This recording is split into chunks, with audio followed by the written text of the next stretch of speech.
confirm છે firing અવાજ ના ચાલો પબ્લિક પોલીસ એ તો છે પોલીસ તો છે દેશત ના ફેલાય એના માટે એટલે અહીંયા દેસાઈ ના ફેલાય એના માટે હા દેખા છે ને ગોળી આવવાની લે કે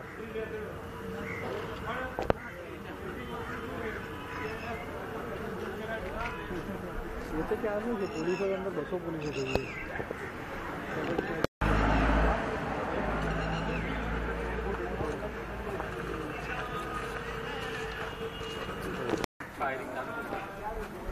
આવ્યું ન્યૂઝ ઉપર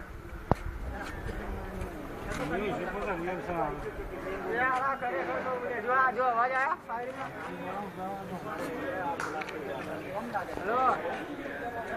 ખરેખર કહું કે ખરેખર કહું હું